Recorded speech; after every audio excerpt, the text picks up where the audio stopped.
Hi, welcome everyone. Hope you're doing well. And yeah, today's session, we're just going to make this a slightly shorter one today. Normally the sessions are around 45 to 50 minutes. As you might be able to tell from my breath, I've been working out. So this might be a good session to do maybe after a run, or if you've been to the gym, or in honor of my King of the Mountains jersey, maybe a bike ride, something like that. So just come to a cross-legged position. Try and keep the spine as straight as you can. Bring the shoulder blades together. Just start to take some really deep breaths. You can maybe even close the eyes down. Hands can go wherever is comfortable to you. Try and push that, or rather pull that belly button into the spine. Push the tailbone down. Ari's come to say hello. And just breathe. Come on, Ari. Come on, good girl. Just breathing nice and gently here. In through the nose, out through the nose. Just start to connect mind and body. Just build that connection between them. A couple more breaths here. Really focusing on good form in this seated position. You want that core to be a pillar, as strong as anything to connect that body. We'll just let Aria get settled, and then we'll make a start. Excellent. Okay, so from a seated position, you can stand up, come to the front of your mat. This plant might get in the way, so I'm going to come over here today. So big toes together, heels slightly apart, slight bend in the knees, hands down at the side. Same key principles that we were talking about in that seated position. Shoulder blades come towards one another, belly button into the spine, push the tailbone down. I'll exaggerate that motion of the tailbone being pushed down for you there. Okay, and then just slowly start to straighten the legs, and you should feel that really engage in the glutes and the small of the back. As we bring the hands up nice and high, touch above the head. And we're going to dive down for our forward fold, getting the chest onto the quadriceps here. Into a half bend, straight legs, straight back. As our hands come down, we jump or step back into plank and down through chaturanga. We just come up into a baby cobra. The hands are really here just as a guide. What you're actually going to be doing is leading with the chest, and then push yourself into a downward dog. As always, don't worry about the lower body until you've got the upper body sorted out here. So pushing that mat away from you really firmly with the hands. Head hangs low. And then you might think about straightening those legs. Bringing the heels down towards the ground. Breathing nice and deep, as always, focusing on that breath. The more you focus on the breath, the less the discomfort is felt in the body. We're going to traverse into a plank here. Slowly, control it. If you need to come onto the knees, do. Breathing, still. And then a little hop into a cross-leg position here. We're going to have the hands up above the head. And then from here, you are going to, I'll come front on so you can see, hands still above the head. You are going to take your left hand to your right knee. Other hand comes behind the glute. Big breath in and twisting, looking over the right shoulder. Always breathing deep. As we shoot the hands up again and come down on the other side.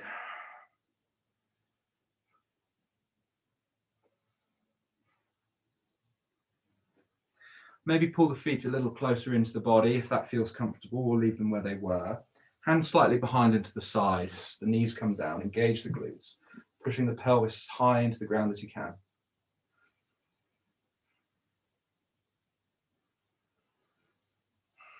Strong in the core, belly button into spine, tailbone down still. Elongate that spine. As we come down, I'm going to cross the legs over. And we're still going to try and keep that spine as straight as we can. There will be a slight bend in it as we come down towards our elbows. I always say here, imagine your head is an aeroplane that's taken off from the floor. That just helps keep that spine in a stronger position. Keep breathing.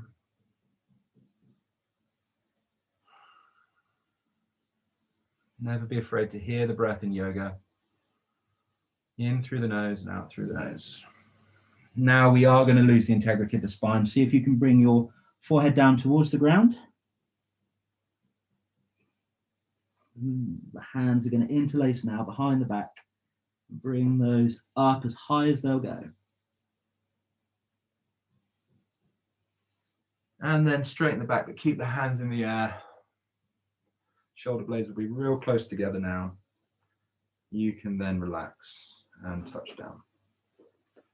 So from here, what we're going to do, we're just going to jump back. So hands come over the toes, under the knees, and we're just going to hop back into that plank position, down through chaturanga. Big toes together, knees together, ankles together. Push up into a full upward dog. So hips come off the ground, and then come over the toes for our down dog.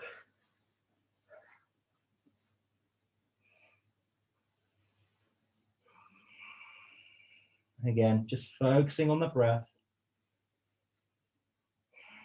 Yoga is about building concentration in part and a meditative state. As we hop into a sumo squat, so wide feet, toes pointing out, around 35, 45 degrees. Prayer with hands, use the elbows to open the hips up a little bit here. Again, breathing. Trying to remind yourself of those core principles. Belly button into spine, tailbone down, elongation of spine, breath. You can stay here, taking a break whenever you need, or if you want, you can come and practice a little bit of a crow. If you're new to crow, I'll talk you through this. If not, then just go for it. So we're going to just place the palms of the hands down in front of us, as you can see here. The triceps are just going to touch the inside lower part of the knee. And what we're going to do is just going to shift the weight from the feet into the hands. Okay. Once you've come up onto tiptoes, see if you can take one foot off the ground, and then just very slowly, you might want to pulse to begin with, maybe between feet even, but then just see if you can bring the feet off the ground. Try and hold it for a few breaths, and wherever you are, jump back into a plank. Knees if you need. And we're just going to walk our hands now towards our feet into a half bend. Forward fold, bend the knees as much as you need to get the chest onto the quads.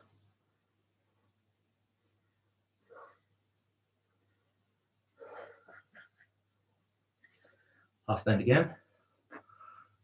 Maybe with a toe lock this time, if you want, or hands wherever you need them. And then we're just going to walk the hands again into a nice down dog here. Try and get the thumbs to touch one another and try and get the feet in. This is a closed grip down dog. It's a little bit more intense on the shoulders, but it's good. It will just work the muscle group slightly differently here.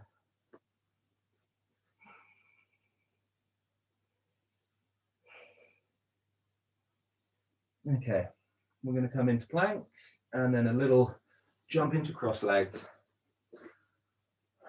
And keeping cross-legged, we're going to come down onto the mat.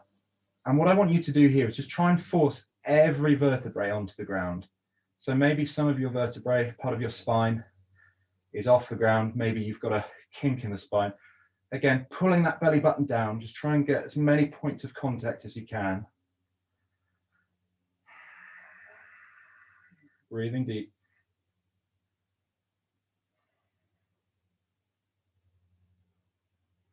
We're going to release the left leg down and flex through that foot. We're going to now catch the right knee in the left elbow crease, flexing both feet, and we're going to pull that towards the left pectoral here, okay?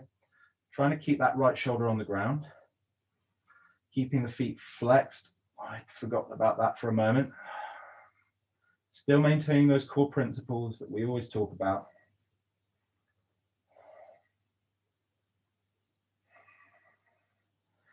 And then from here, we're going to toe lock and just see how far you can extend that foot up into the air. Okay. If you need a big bend here, that's absolutely fine. But with each breath, just trying to extend it a little bit further.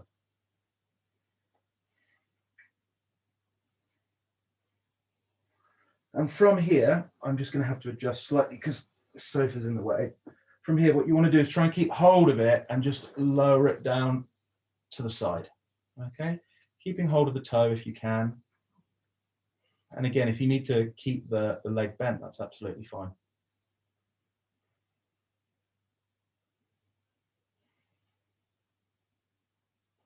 Okay, bringing that over, grabbing hold with the other hand. As you can see here, I've kind of placed the palm over the toes and onto the sole of the feet. You're going to keep that right shoulder glued to the ground. Look over that right shoulder, but just allow the right foot to come over to the left-hand side.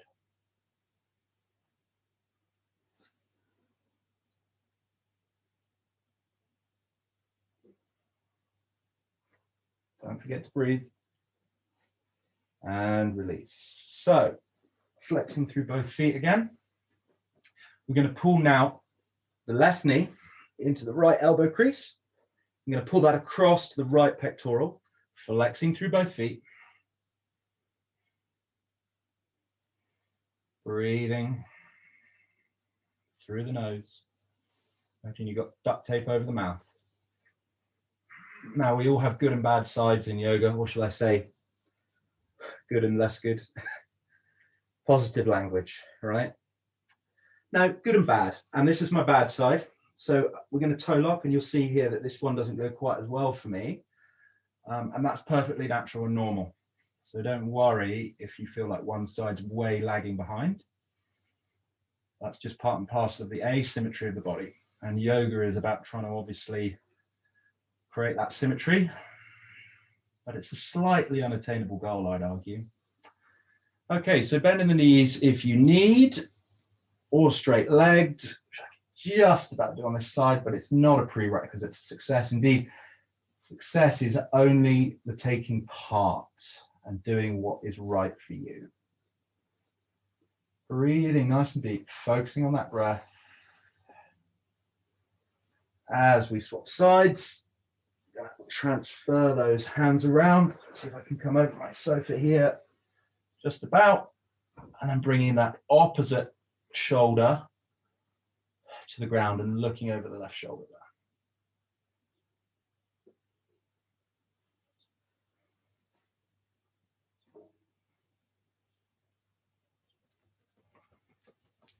You can probably hear Ariane a little scratch.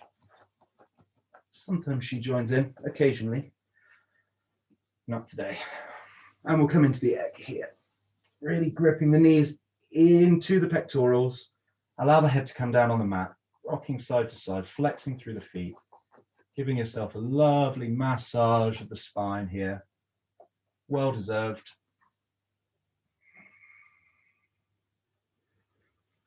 And you can plant the soles of the feet down onto the ground. We'll come into a bridge now.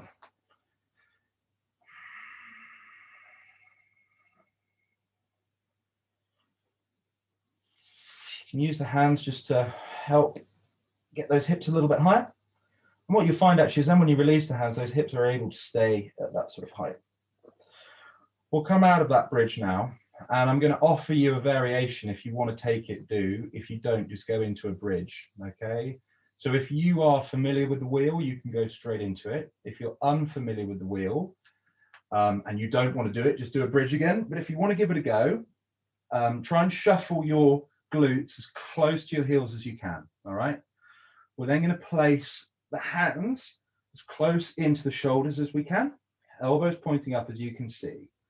Now you can use the head to guide you here, but you really don't want to be putting too much pressure through the neck at all. Some instructors will say no pressure through the neck. I would just encourage you to really be very careful of that.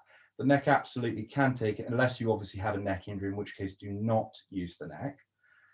You know your body, so go with what feels right to you. As I said, if in any doubt, just a normal bridge.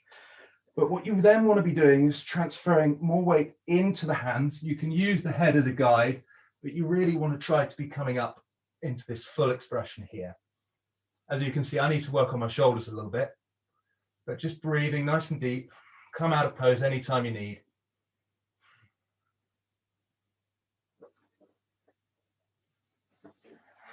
And anytime we do any type of intense back work like that, it's a really good idea just to do a counter pose. So let's hug the knees again into the chest. This time we're going to get the chin towards the knees. We'll rock side to side here.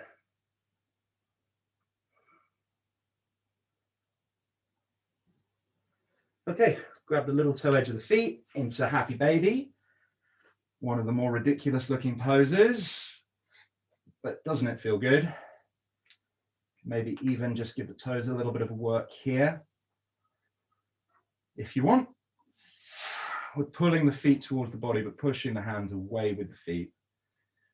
Super positional almost. And let's rock up into a seated position. Excellent. We're going to jump back now, and we're going to come down onto the knees. As you can see, I've hooked the toes underneath here. Just going to sit on those. If you have very sore feet, you can obviously just have the tops of the feet down on the floor. But if this is feeling good, maybe you'll grab hold of the ankles and push the heels up. Not the heels, sorry, the hips.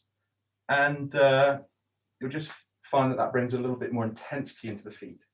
If at any point this hurts or doesn't feel good, then obviously back out. Just keep breathing. We're going to lunge forward with the left foot now. Going to bring the hands over the head. Grounded lunge, so back knee is connected to the floor. And we're just going to release and grab hold of that back foot, pulling it in if we can. Otherwise, just stay in the original position if you're struggling with this pose at all. And again, similar to happy baby, we're pulling the foot in with the hands, but pushing the hands away with the foot.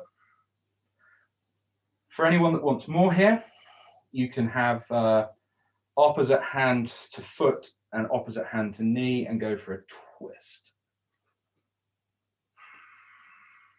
Looking over that shoulder.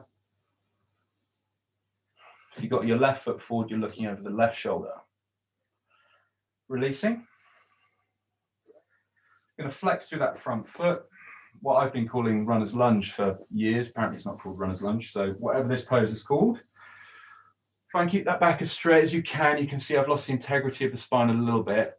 So you want to get to that point where the spine it doesn't really allow you to go any further. Take a big breath in. And on the exhalation, you can lose the integrity of the spine, bring the forehead down to the knee, and you'll find that that does engage the hamstrings a little bit more.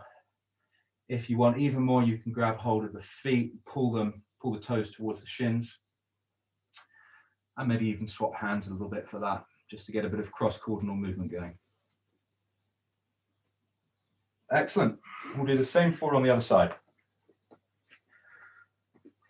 So swapping feet round.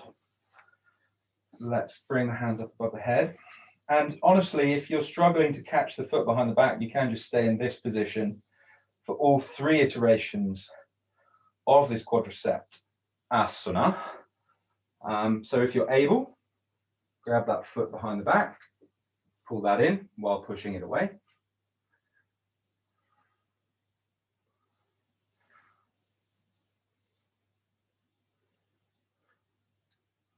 And we can go opposite sides if you want, looking over that right shoulder now.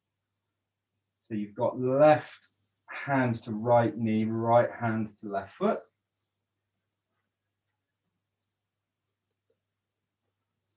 And release as we come out, flexing through that front foot, keeping that spine nice and straight. Breathing. Once you reach your limit, big breath in and lose that integrity of the spine, come down. And if you want to pull the toes in, do so. If you want to do it with the opposite hand again, that's great. And from here, we're going to stand up into a wide-legged position. Nice big reach wide here. Take a few breaths there, just as I retuck my shirt. Festina, former disgraced team of the Tour de France, well, cycling racing in general. Nice wide grip here. I guess that's why the shirt was going cheap on eBay, right? Just breathing, hands to hips as we pivot. Straight leg straight back for half bend. Hands can touch down, maybe widen that grip a little bit. Big breath in as you exhale, coming down. How are we feeling today? Is the head going to get to the ground? Maybe, maybe not. Just about.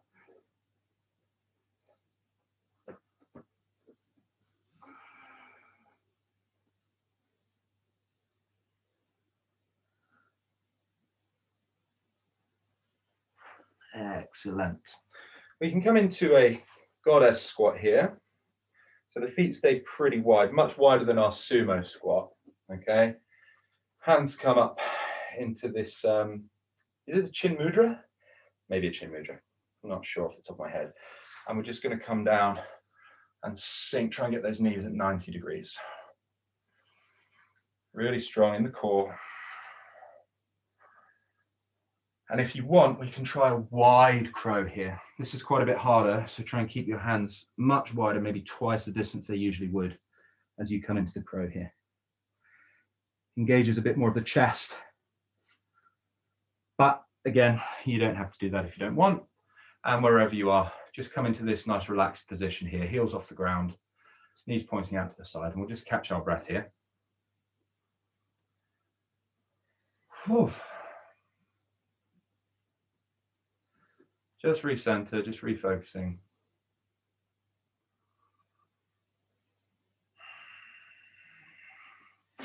And take a seat, legs out in front. We are going to bring the left foot into the hip crease for a half-seated lotus. Okay, allow the knee to come down towards the ground. You can have the hands behind the back if you need a bit of scaffolding. Or if you're feeling up to it, you can start to try and forward fold into this position here. It's quite difficult, as you can see. I'm not very good at this at all. See, this knee wants to come up off the ground. So just keep pushing that down.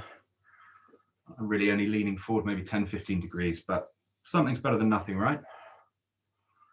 Flexing through that front foot and then bringing that foot that was in the hip crease right over to the other side of that right leg now. Just going to hug that in for a breath. We're then going to take the right hand, put it behind the back. You're going to take the left elbow, sorry, you're going to take the left hand, put it behind the back. Right elbow comes to the other side of the left knee. Half Lord of the Fishes. Big twist, looking over the left shoulder.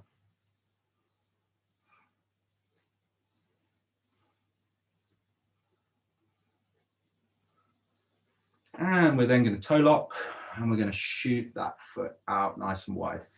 Try and stay as upright as you can. Breathing nice and deep. And if you're feeling up for it, this foot never gets behind the head, but I'm going to try and pull it up there towards the head. I can just about see you guys under my ankle. Wonderful. You can do those 4 on the other side now. So half lotus now. Right foot comes to the left hip crease. Just allow that knee to come down towards the ground. Again, scaffolding if you need, hands behind the back.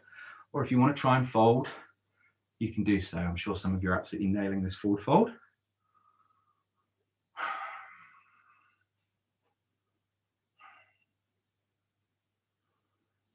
Always breathing, always staying connected to the breath.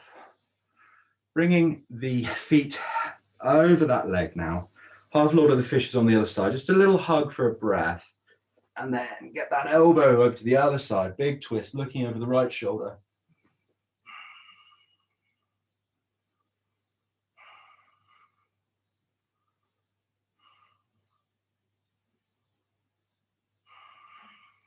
With each breath, just trying to go a little bit deeper into pose. Toe lock here, if you can, otherwise just grab the little toe edge of the foot and we're going to extend it out to the side.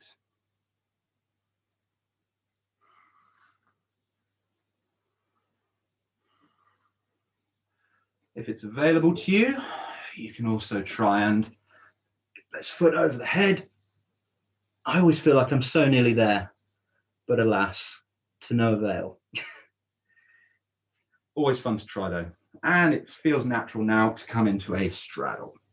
So feet, I'll try and show you a better angle here. So feet nice and wide, flexing through the feet, toes pointing right up. Again, scaffolding, just to help us settle in a little bit. A couple of breaths here. And then if you want, you can start to try and bring that weight forward, maybe coming down towards the elbows. If you're anything like my brother, you probably get your chest onto the ground at this stage. Maybe even a toe lock here. I find that just helps keep the integrity of the spine a little bit. Okay, you might even want to just change the grip. As you can see, I'm trying to wiggle the feet a little bit wider here. Standing up nice and straight. Even if the hands are just on the ground, that's a really good starting point. But maybe seeing if you can come down onto the elbows or further, who knows?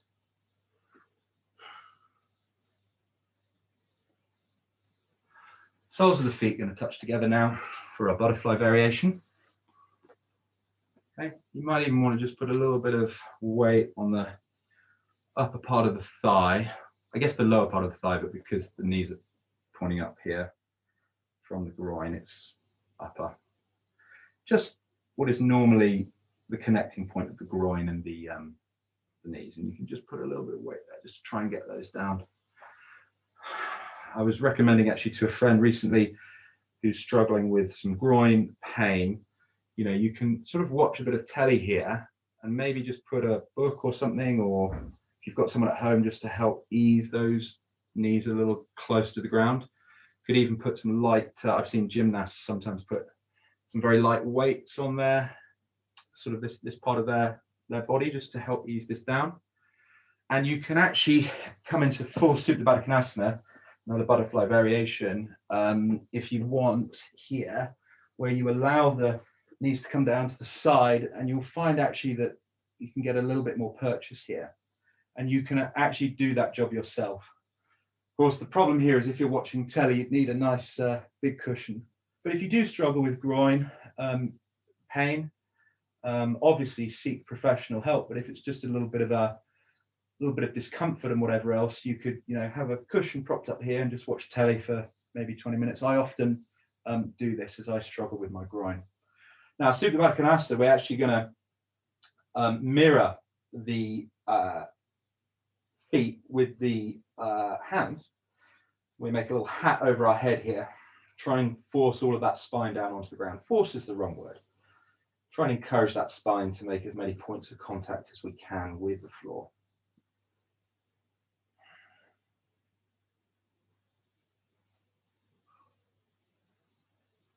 And breathing, close the eyes down maybe.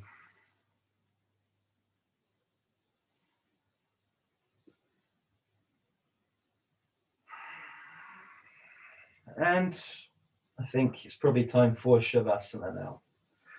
Did say it wouldn't be as long a session, and I've actually moved the clock in my sitting room recently, so I can't see the time at all. So I might have promised you a shorter session, but actually not been able to deliver on that at all. Apologies. Hopefully you've enjoyed it. And let's just bring our attention now towards the body completely. Allow the eyes to close down. Allow the body to relax. And just allow that breath to settle down into a natural rhythm. Try as much as you can to observe the breath.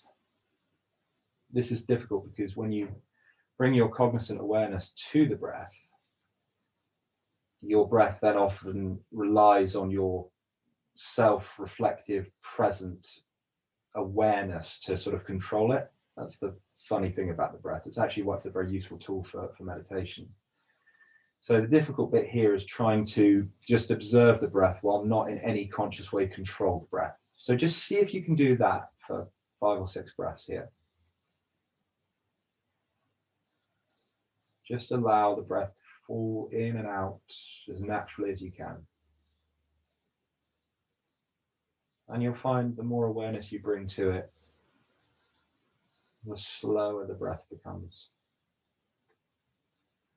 Relax the face, particularly any muscles around the mouth and cheek. Allow your eyes just to fall back into the sockets. And as I always say here, we're just going to let the body melt away a little bit further into the ground with each exhalation. I like to work with the image of butter melting onto toast, and each exhalation is another stroke of the knife, just allowing that butter to melt even further into the toast as our bodies melt into the ground with each exhalation.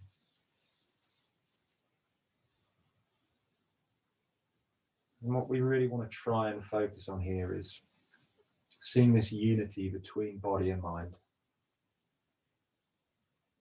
The more we allow our body to sink into the earth, we also see that there is unity between each of us and the rest of the world.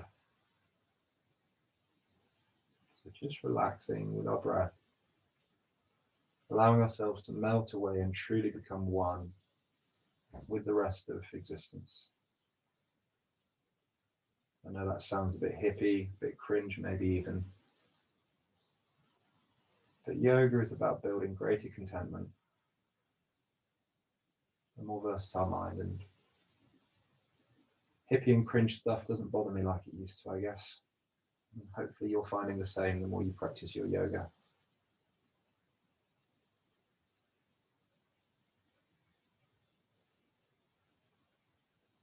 And just as we're allowing ourselves to fully relax here, it's worth noting that, as I've said before, yoga is not just about the asanas. It's about meditation, but it also has ethical teachings associated with it as well. Very akin to Buddhist teachings, including ahimsa, non-violence, among other things. And I feel the more that we can feel a connection and a oneness with the world, the less inclination we'll feel to be violent towards others, and also less inclined to be violent towards ourselves. Just seeing the mind as a tool rather than who we are is a fantastic realization. And yoga allows us to see this less opaquely every day. So just breathing. Probably in listening to my words here have slightly lost focus of the breath. So just bring that attention back, and with exhalation after exhalation, just allow yourself to melt further and further into the mat, into the ground, fully relax. And here even Arya is relaxing now. She's feeling the vibe. Hope you all are. And I'll just give you a minute or so in silence to really focus on melting away into the ground. Soft focus on the breath.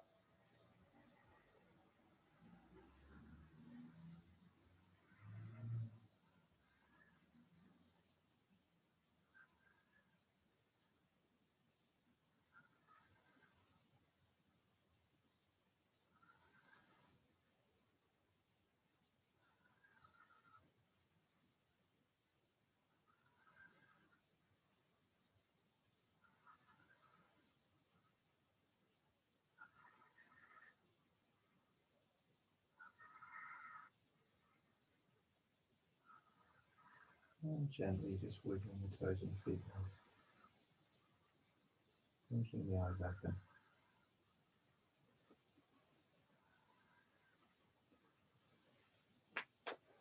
And in your own time, coming to a seated position.